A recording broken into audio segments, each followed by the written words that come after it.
things felt pretty good out at the Fertitta football complex.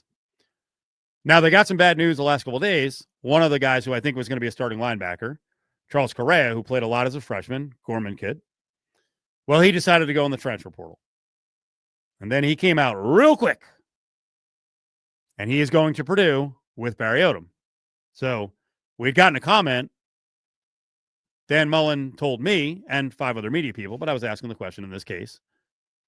He said, I'll paraphrase, and this is before we knew where he was going, Charles Correa. He said, listen, we know tampering happens. It'll be obvious when these players go somewhere who did the tampering. So I put that out. Everyone ran with, oh, it's Purdue. Late last night. Wasn't late. 6 o'clock. We get the news. Afternoon. Correa is going to Purdue. So there you go. And if you check out our YouTube page or TikTok or Twitter, you'll see the extended video of Mullen talking about the portal and how they're going to handle it and what they're going to do. And there's a question in there about positions they may need to reinforce. Now, generally, coaches are not real keen on giving out their philosophy because you can do what Dion does, where Dion's like, basically, hey, we need everything, which suggests to the players that were there, like, you guys kind of suck and we're going to bring in reinforcements. The Odom and now Mullen do it in a little more coy fashion. So he did talk about center, which is an obvious one because they've got a center in from UTC, Reed Williams, a transfer who's just into the program. Garrett Keating, the backup, third string. They don't do depth charts, but that was my look in practice. He actually tore his ACL the other day. So he's going to be down probably for at least, it's going to be a while. And I don't know if he comes back this year.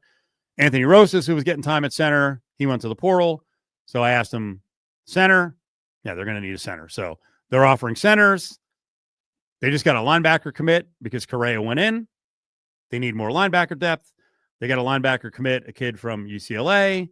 They had offered like at least 8 others at linebacker who mentioned that they had been offered. And then defensive line.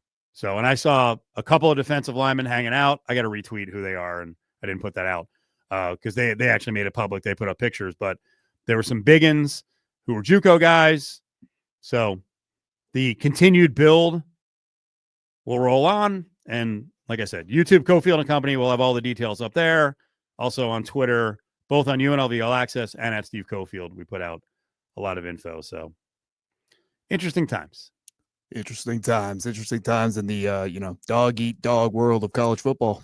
And I was told by multiple sources that Purdue and Odom came calling for some others, and they just said, no, thank you. So, can't blame him.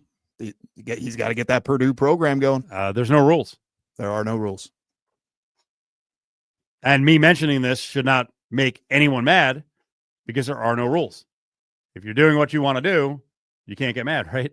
You don't this. No one's calling you out. Like, here's the fact. Charles Correa was here. He's now at Purdue. You guys recruited him. You liked him. You made a second run at him. He decided to go. And good for him. He gets to play Big Ten football.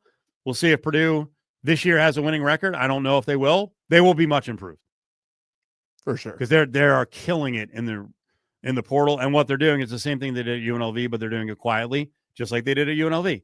They are going to turn over the roster to the tune of 40 or 50 guys, get guys that they want, including, I think it's now 9 UNLV players who went to Purdue. Maybe it's 8. Get guys that they feel are more Big Ten caliber players, and they've probably had 25 guys go in, and then they've landed a bunch of recruits. So there you go.